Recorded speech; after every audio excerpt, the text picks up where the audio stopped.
Bennett. 1, 2, 3, 4, 5, 6, 7, 8, 9, 10, 11, 12, 13, 14, 15, 16, 17, 18, 19, 20.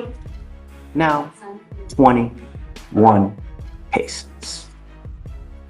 Just since 2020, possession 1 to 4, unauthorized use, possession 4 to 200, 21, evading arrest, felony theft, felony assault, felony possession of a controlled substance, possession of a controlled substance, possession of a controlled substance, now 24, possession of a controlled substance, possession of a controlled substance, assault, unauthorized absence from correctional facility, PCS, now 25, just in 25, PCS, unauthorized use, and now you have an evading arrest.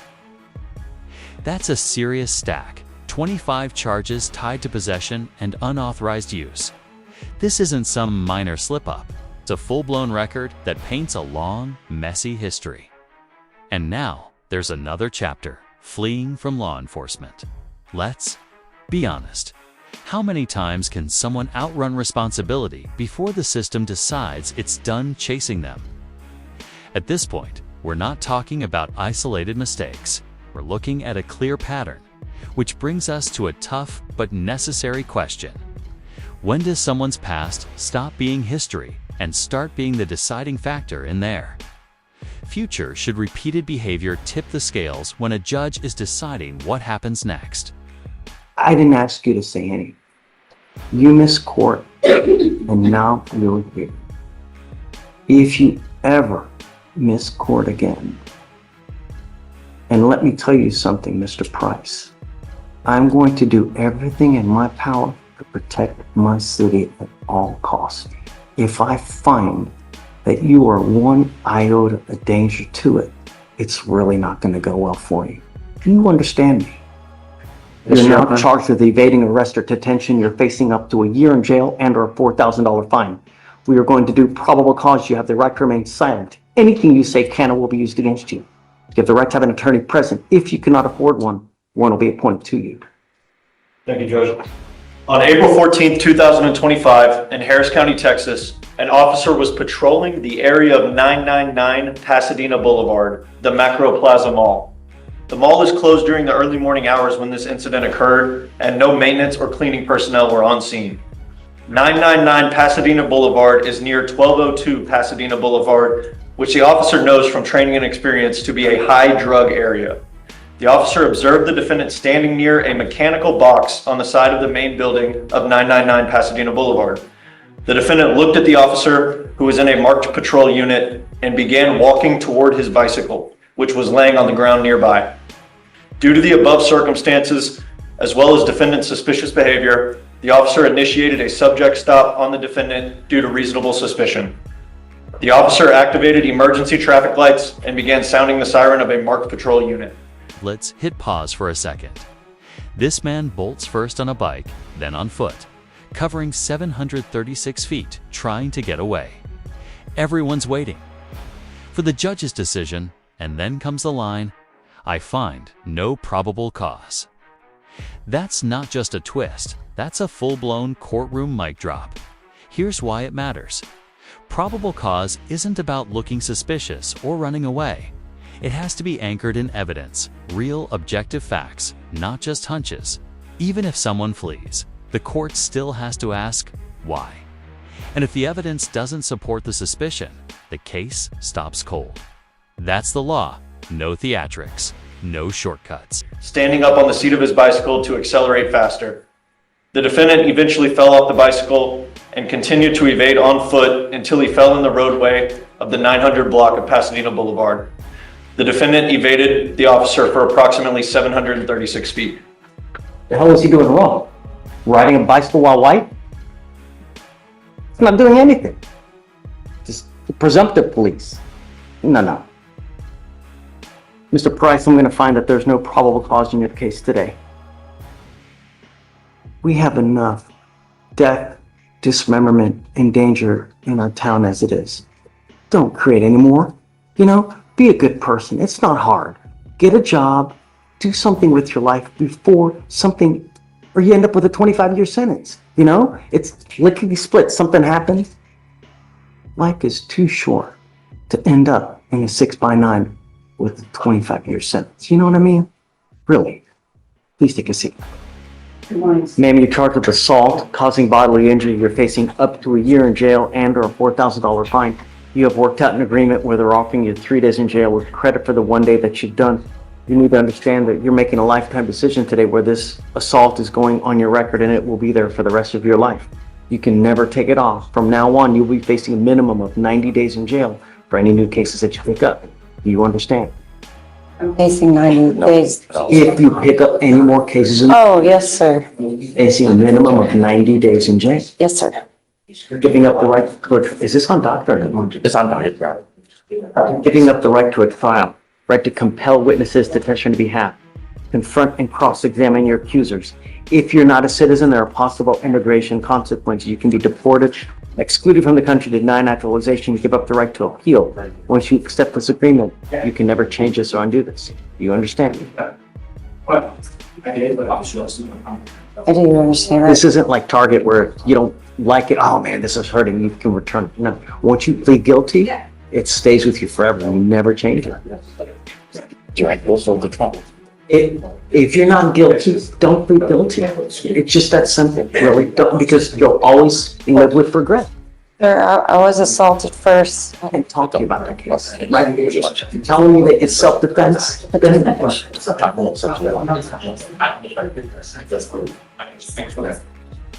A child a day. Yeah.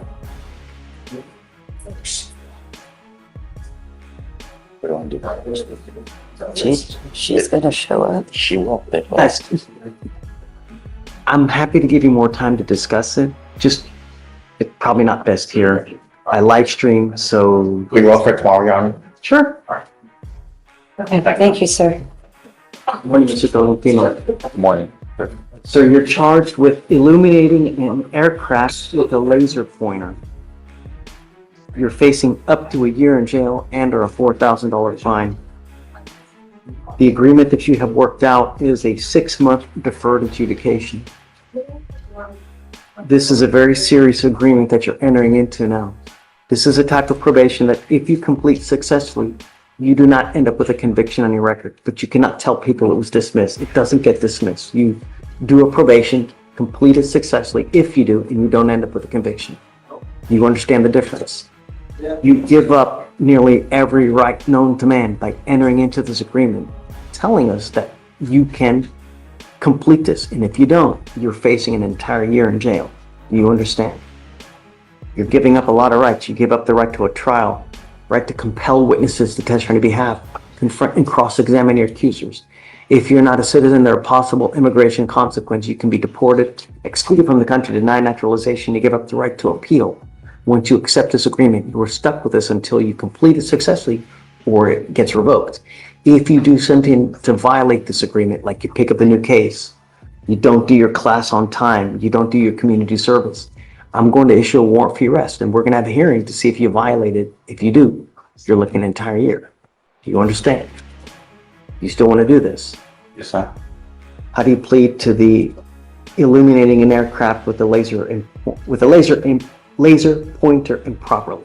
Guilty or not guilty? Guilty. I'm not going to find you guilty. I'm going to withhold it for 6 months. You will do an effective decision-making class, thinking for a change, no drugs, alcohol, 25 hours of community service. Did you graduate from high school? Okay, what are you doing now? Electrical. I do electrical. Huh? Yeah. Okay. I want you to maintain full-time employment while you're on probation as well. I'll make you a deal. If you do well, you get everything done quick, I'll take you off in half the time.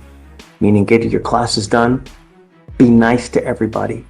And if you do that, we can take you off in half the time as a reward. But if you mess up, it's not going to go well. Do you understand? Sir. All right, bud. Good luck to you, sir. Thank you, Judge. Thanks, John. Okay. Mr. Aguilar, you're charged with failure to stop and give information striking a highway fixture. You're facing up to 6 months in jail and or a $2,000 fine. We're going to do probable cause. You have the right to remain silent. Anything you say can or will be used against you. You're also charged with theft, a Class A misdemeanor where you're facing up to a year in jail and or a $4,000 fine. We're going to do probable cause. You have the right to remain silent. Anything you say can or will be used against you. You have the right to have an attorney present. If you cannot afford one, one will be appointed to you, sir.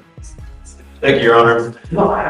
Law enforcement officer spoke with the complainant. Turning a $75 tailgate into a $400 sale sounds like a smart flip until law enforcement shows up. Then the big question lands. Did he know the parts were stolen? Because if there's intent, that's not entrepreneurship, that's a criminal charge.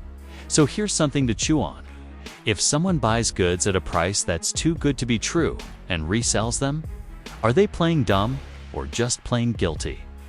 Does ignorance give them a pass, or should the red flags be enough? Witness who stated that on April 2nd, 2025, he parked his truck in his company's parking lot, locked the truck, and when he returned the next day, his tailgate was missing. An employee of the complaining witness searched Facebook Marketplace and found a tailgate that matched the complaining witness's stolen tailgate and had recently been published. The law enforcement officer executed a sting operation to purchase the tailgate from the defendant, the seller, on Facebook Marketplace. He paid the defendant $140 for the tailgate. The defendant was subsequently arrested. The complaining witness stated the price to replace the tailgate was $1,117.65. The defendant stated he buys the tailgates from a friend for $75 and resells them for typically $300 to $400. We have him taking the actual tailgate, right? Yes, Your Honor, that's what it says. Well, it has him as the seller of the tailgate. Yeah, I didn't take the Your Honor. Stop. Don't say anything. You have the right to remain silent. Exercise that right. Yes, Your Honor, it has him as the seller and that it was recently published 2 hours ago on Facebook Marketplace. But those are the facts as far as the dim summary goes. It says here that this defendant did then and there unlawfully appropriate by acquiring or otherwise exercising control over property, namely a tailgate owned by Jonathan Smith. Did he take the actual tailgate? Your Honor, there are no facts alleged in the DIMS that he knowingly took the actual tailgate. However, the tailgate was in his possession and under his control. Sure. And he was the seller on Facebook Marketplace. There's no information in the DIMS, though, that represents that he was the actual individual that stole the tailgate. In fact, when the officers interview him, he says that a friend, he buys the tailgates from a friend and then resells them on Facebook Marketplace. Are we to assume that he knows that they're stolen? You know, he's charged with theft, right? Sure. It's a specific intent crime. So if he's selling stolen property, somehow there has to be evidence that he knows that it's stolen. How do we know that he knows it's stolen? We don't operate on hunches. Your Honor, there is also an allegation, or it's alleged in the DIMS that the defendant told the law enforcement officer that he was aware the tailgate was stolen. Well, there you go. Okay. Thank you. It's my apologies. Mr. Aguilar, I'm going to find if there's sufficient probable cause to go forward in the theft case. What about the failure to stop and give information? Failure to stop and give information. Let's see. We need to do probable cause on that one as well, please. Good, Your Honor. Yep. The law enforcement officer was following up on this case in the original report. The defendant's vehicle struck a metal gate at an apartment complex. A witness looked out her window and saw the suspect vehicle and photographed the driver and passenger as they exited the vehicle. Law enforcement officers ran the plates and had the vehicle and owner information. The law enforcement officer later observed the defendant's vehicle in front of the residence. The vehicle had significant damage to the hood. The law enforcement officer made contact with the driver, the defendant. The defendant was ID'd to be the vehicle owner. The defendant stated he loaned his vehicle to an acquaintance he only knows through Instagram. The defendant showed the law enforcement officer the man's Instagram named Go Get a Veil. The defendant claimed that this man needed to borrow the car to pick up a girl. The defendant stated he would obtain the man's real name and provide it to the law enforcement officer by the end of the day. The law enforcement officer was not contacted by the defendant again. The law enforcement officer took a still shot on his body-worn camera of the defendant during the conversation. The law enforcement officer later compared the photos and saw the defendant was the same as the photo from the reportee. The law enforcement officer attempted to contact the defendant and could not. The apartment complex's estimated damages are $2,000. Got it. Mr. Aguilar, I'm going to find that there's sufficient probable cause to go forward on both of your cases. Can you tell me if he has a license to drive, please? Texas driver license. John, can you check that on Aguilar? Don't. I know that you are itching to say stuff. Don't. Oh, no, You no, have sir. the right to remain silent. Exercise. I've got a bunch of DAs here. Whatever you say, they're going to use it against you. Sir. Just now's not the time to fight your case. You will have the opportunity to fight it. Just now's not the time. I want you to understand, Mr. Aguilar, I will do everything in my power to protect my city at all costs, including property. And if I find that you're a danger to my city, I'm going to lock you up and I'm going to make your bond so high, you'll have hair falling out. Yes, Do Your you Honor. understand? Yes, Your Honor. Tell me what time of night was, do we know the theft of the tailgate? Was it in the middle of the night? So it was reported around 5 p.m. That's the only information we have, Your Honor. Okay. I'm ordering you as a condition of your bond not to pick up any new cases, not to have any contact with the complaining witness in the theft case, not to go within 200 feet of where they live or where they work. Do not pick up any new cases. You are not allowed to drive unless you have a valid Texas driver license and liability insurance in your name, and that is also a bond condition. If I find that you're driving without car insurance, likewise, you will go to jail. That's it. If I end up revoking your bonds for one thing or the other, they're probably going to end up around 10, maybe 15,000. And if you don't have anyone to pony up that kind of money, you will be stuck like Chuck in there until this case is over. Do you understand? Yes, sir. Do you have the ability to hire a lawyer? Yes, sir. Okay, we are going to give you time to hire a lawyer. So I will have you go to Victoria, sign a reset. After that, I'm going to have you take a seat in the jury box while we get your bond conditions. We'll have you sign it. After that, you'll be free to go. Don't be a danger to my city. Do you understand me? I understand. Come on. Good morning, Mr. Chimeo. Good morning. Good morning. Charged with driving while intoxicated. You're facing up to a year in jail and or a $4,000 fine. You have worked out an agreement where they're offering you 27 days in jail with credit for the 9 days that you have done. You need to understand that this charge from now on will go on your record. It will be there for the rest of your life. From now on, you're facing a minimum of 90 days for any new cases, at least with DWIs that you pick up. You ever get pulled over again, officers will see this DWI and they roll up to your window and they smell alcohol, or if they smell dope, it's probably not going to go well for you. So I would never get into a car and drive if you've even had a sip of alcohol. Do you understand? Sir. Yes. You're giving up a lot of rights by entering into this agreement. You give up the right to a trial, right to compel witnesses to testify on your behalf, confront and cross-examine your accusers. If you're not a citizen, there are possible immigration consequences. You can be deported, excluded from the country, denied naturalization under federal law. You give up the right to appeal, meaning once you plead guilty, this goes on your record and it will be there for the rest of your life. Is this what you want to do? Sir. Yes. Is it true or untrue that you had a .15 or above breath test? ¿Verdad o no verdad? Verdad. True. Find it is true. I'm now going to sentence you to 27 days, give you credit for the 9 days that you've done. I'm going to suspend your license for 90 days. Do not drive until you get a license, and good luck to you, sir.